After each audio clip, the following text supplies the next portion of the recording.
Jesús resucitado, al amanecer del primer día de la semana, se apareció primero a María Magdalena, de la que había echado 7 demonios. Ella fue a anunciárselo a sus compañeros, que estaban de duelo y llorando. Ellos, al oírle decir que estaba vivo y que lo había visto, no la creyeron. Después se apareció en figura de otro a 2 de ellos que iban caminando al campo. También ellos fueron a anunciarlo a los demás, pero no los creyeron. Por último se apareció Jesús a los 11 cuando estaban a la mesa y les echó en cara su incredulidad y dureza de corazón, porque no habían creído a los que lo habían visto resucitado, y les dijo: «Id al mundo entero y proclamad el Evangelio a toda la creación». Palabra del Señor. Gloria a ti, Señor Jesús. Hoy, en este sábado de la octava de Pascua, primero vemos un resumen de las apariciones de Jesús resucitado. No están aquí todas, por ejemplo, falta aquella en la que el Señor se aparece a los discípulos 2 veces, una sin la presencia de Santo Tomás y la otra con la presencia de él, y le invita la segunda vez a que meta los dedos en el agujero de los clavos. Pero quizá lo más significativo de aquí es, por un lado, que el Señor regaña a los apóstoles porque no habían tenido fe. Dice exactamente el texto: les echó en cara su incredulidad y dureza de corazón, no solo porque no habían creído a su promesa de que iba a resucitar. Tampoco María Magdalena había creído en esa promesa, pero ella no es la regañada aquí. Dice, porque no habían creído a los que lo habían visto resucitado. No sé cómo fue la regañina, me imagino que con calma, pero fue una regañina, porque no tenían fe y eran reincidentes en la falta de fe. No creían lo que él había anunciado, lo que él había profetizado: resucitaré. Y no creían ni siquiera los que decían que le habían visto resucitado. ¿Qué tenemos que hacer nosotros? Pues si no queremos ganarnos esta regañina de Jesús, con las consecuencias que tendrá para nosotros aquí, ahora y en la vida eterna, tenemos que aceptar sin ningún tipo de duda que Él está vivo, que Él ha vencido a la muerte, que Él ha resucitado. Les regaña porque no han creído a los testigos. Pues esto es lo que nos dice a nosotros. Hay testigos. Aquellos testigos estaban allí. Estaban a 1 día, 2 días de que hubieran visto a Jesús, 1 semana, desde luego menos de 40 días. Estaban allí. Los tenían a su lado. Nosotros no los tenemos a nuestro lado, son de hace casi 2000 años. Eso no quita valor a su testimonio. Yo no he conocido, evidentemente, a Isabel la Católica, y no tengo duda de que Isabel la Católica existió.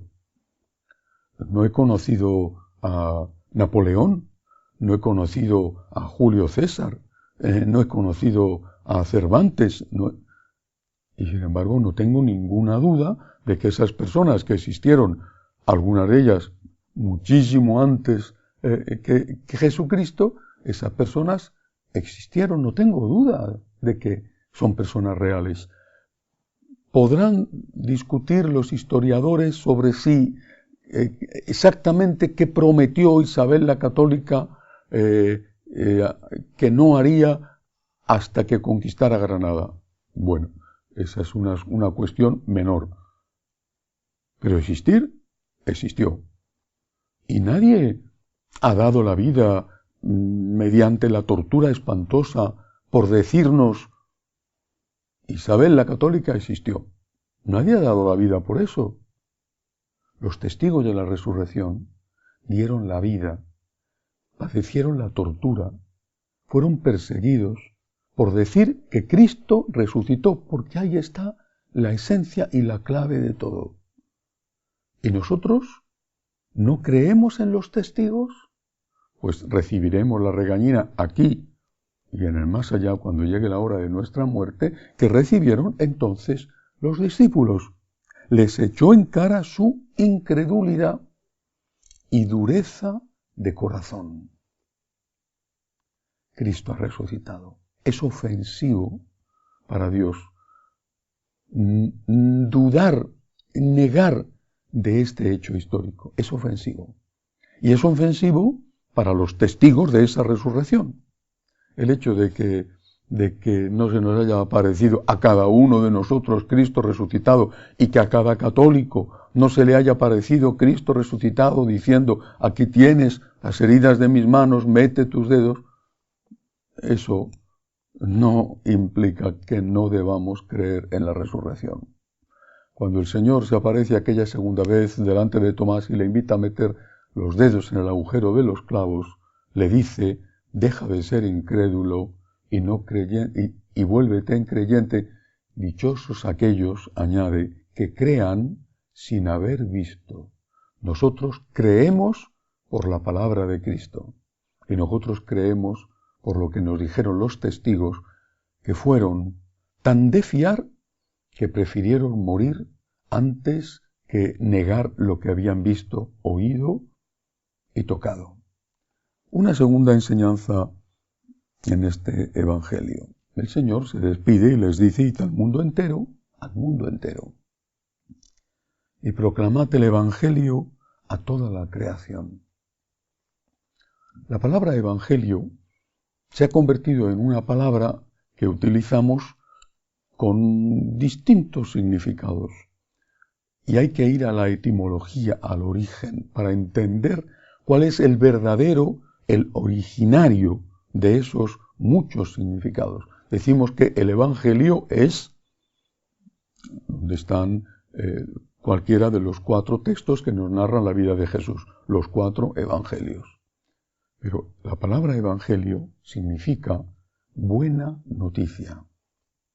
Esa es su etimología, ese es el significado original. Cuando Jesús dice, proclamad el evangelio, aún no estaba escrito el evangelio, porque primero se hace la transmisión oral durante unos años, desde la muerte de nuestro Señor, año 33, hasta más o menos el año 60, que es cuando empiezan a escribirse los primeros textos, porque empieza la muerte en persecución de los apóstoles, y se dan cuenta de que hay que dejar las cosas escritas antes de que desaparezcan los principales testigos.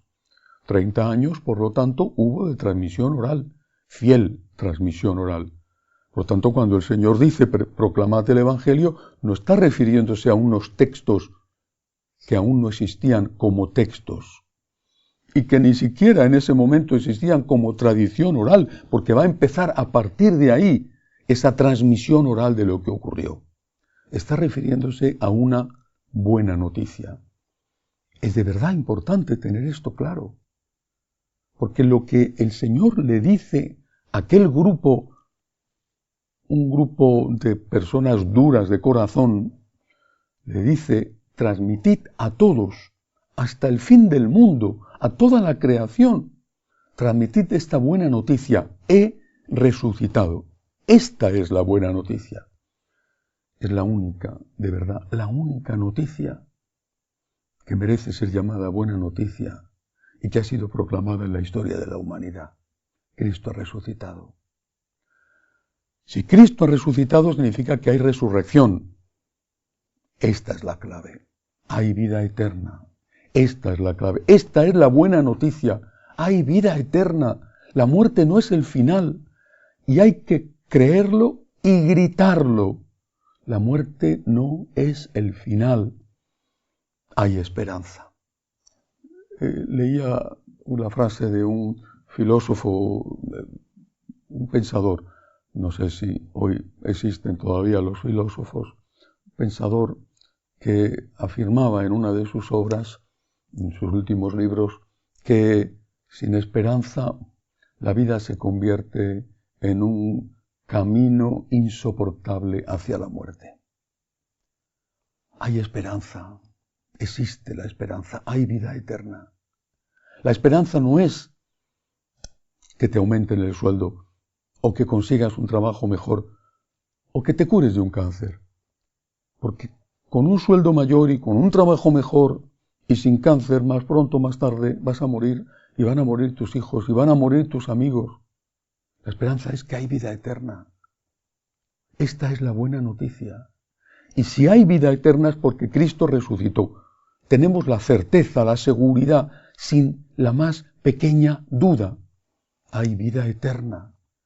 Y de ahí vamos a ir hacia atrás, porque así es como se escriben después los evangelios.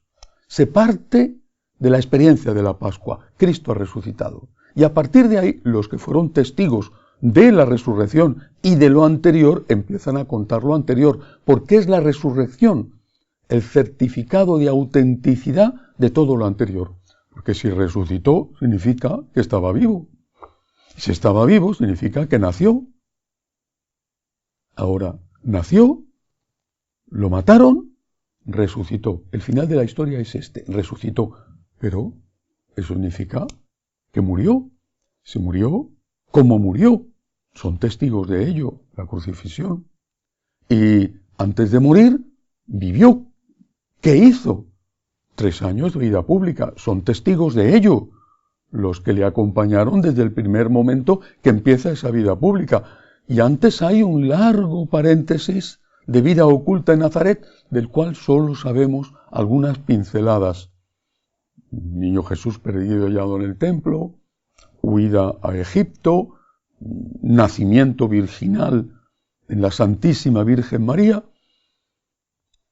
concepción maravillosa por parte del Espíritu Santo que cubre a María con su sombra, pero todo está autentificado, certificado como verdadero por el hecho de la resurrección. Nosotros creemos que Cristo es Dios, que su mensaje es mensaje de Dios, que sus palabras son palabras de Dios. Lo creemos porque resucitó. Cristo ha resucitado. Esta es nuestra esperanza y esto es lo que nos anima, con la gracia de Dios, a decir que como aquellos primeros preferimos el martirio antes que negarle a Él. Que así sea.